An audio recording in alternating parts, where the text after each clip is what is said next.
Hey everyone, it's Dr. Ramani. Welcome back to this YouTube channel on narcissism and narcissistic relationships and understanding how to heal from these relationships. So today's question is it possible to be the truth teller or the truth seer in a family system or really in any narcissistic relationship without becoming a scapegoat?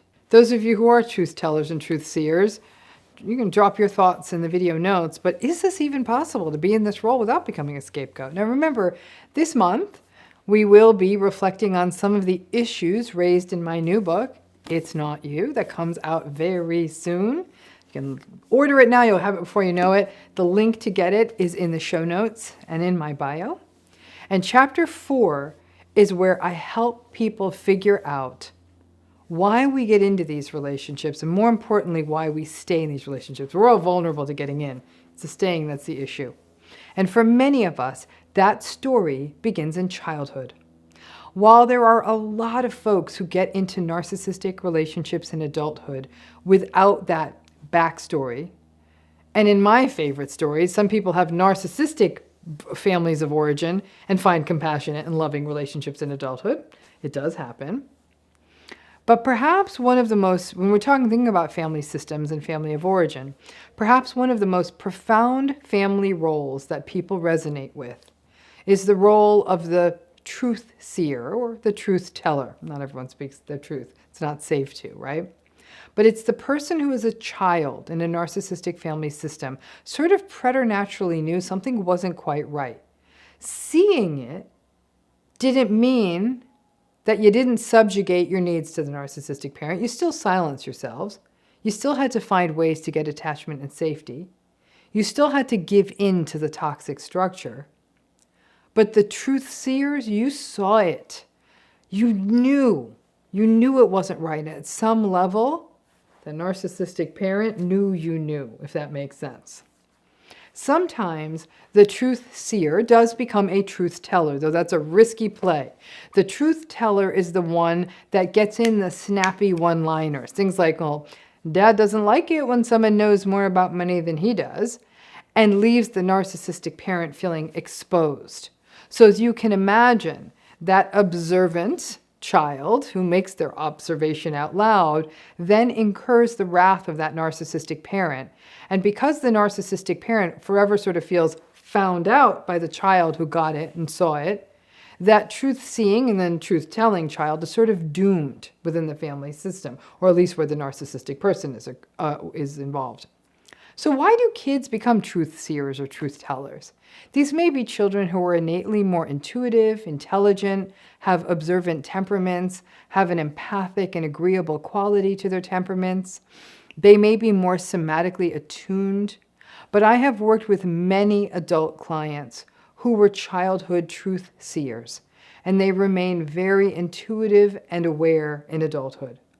The truth seer child sort of observes it all and takes it all in. They kind of inherently get who the players are in a family system. And interestingly, because of this, the truth seer child can also fall into other roles. They maybe become, for example, fixers, because they may perceive that a more vulnerable sibling or a parent can be protected. They sort of perceive the holes in the system and try to protect people within that system. Not all truth seers and truth tellers do, but that is a way that the truth seer roles can get mixed up with the other roles that I discuss at length in the book. But the almost universal dynamic is that the truth seer or the truth teller becomes the scapegoat. I'd say it's kind of inevitable. In essence, the truth seer has pointed out that emperor of a narcissistic parent is naked. A more agreeable truth seer child may not be snarky about it. It may just register in the expression on their face. In fact, the more agreeable and empathic truth seer may actually remain silent, fearful of hurting the narcissistic parent, fearful of the harm it would cause others if they said something, and will often slide into the exhausting caregiving and protective role. Interestingly, a truth-seeing child who has a little more snark in them may even have some of the parent's antagonism in their temperament. They may engage in more sort of facial expressions that betray what they're feeling, sullen behavior, one-liners, or unwanted observations that can make them a target even more quickly. One thing to remember, and something I revisited many times on this channel, is that narcissistic folks, despite their lack of empathy, are very socially perceptive. They know the score, and they are aware of what is happening in a room. And so if they perceive that someone really sees them or sees through them to their depths, they do not like it. And when that is an easy target, like a child, whereas an adult, the narcissistic person has power, they will exert their power and shut that truth-seeing or truth-speaking child down and put them in their place. And that is where the scapegoating begins. We know that some kids are scapegoated by narcissistic parents for a variety of reasons. They don't look the way the parent wants. They don't do the things that the parent wants. They want some attention or any attention that the parent doesn't want to give to them. They don't meet the parent's needs the way the parent wants. Whatever it is, the scapegoated child becomes the narcissistic parent's target and the recipient of the worst of their behavior. Truth seers almost inevitably become scapegoats. Some kids are scapegoats without being truth seers, by the way, but truth seers also become scapegoats. The narcissistic parent may view the truth teller as colluding with the other parent. And remember, they won't be in touch with the truth-telling aspect of it. It's just that there's something about the child that will make the narcissistic parent uncomfortable. And the narcissistic parent's complete and utter lack of self-awareness, lack of self-reflective capacity, their preoccupation only with themselves means that they won't get it. They will at some level perceive their child as a threat.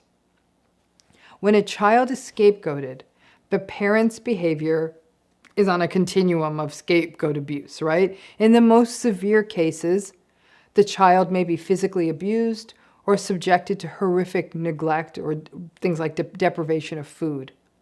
Other manifestations of scapegoating may be ignoring the child, treating other siblings significantly better than the scapegoated child, blaming the scapegoated child for everything that goes wrong, even when it is patently clear that someone else is responsible. Doing things like using disparaging nicknames repeated, like, oh, hey, dummy.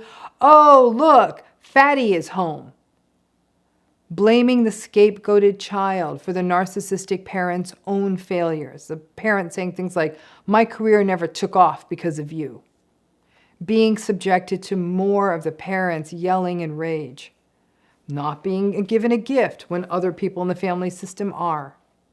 Being pushed to become financially independent more quickly than siblings or early than would be developmentally appropriate. The scapegoated child lives in permanent punishment for the narcissistic parent's weaknesses. It's as though the narcissistic parent's self-loathing is largely taken out on this child. The truth teller / truth seer is a unique case because the truth seer may actually be the child who has the attributes that the parent wants. They would have been prime golden child material. These are the kids who might have the appearance or the skills, but they're also a child who sees through that parent. That may create even more tension, but ultimately, by being seen, unmasked as it were, the narcissistic parent will be incensed. This is a pernicious dynamic because truth seers may view their perceptiveness as they come into adulthood as more of a curse than a blessing. But I got to tell you, it is a blessing because it's really the seed of discernment. It's not necessarily a protection. The trauma-bonded cycles that get created by a narcissistic parental relationship still happen for a truth-seeing child. A child still needs their parent, even if it's a narcissistic one. These family roles are important to understand in terms of how they may have affected you within a narcissistic family system. And while the truth teller and truth seer roles may have been so deeply felt, it can be painful to acknowledge the associated risks. But the truth seer and the scapegoat aren't the only roles that happen in these family systems. So please check out It's Not You to learn about all these other roles and how these roles and the roles you were placed in childhood may still be showing up in your life. And to all of you who are truth seers, remember that while it may have resulted in pain and hurt, in the long term, it may be a superpower that you hold on to in adulthood. Thanks again.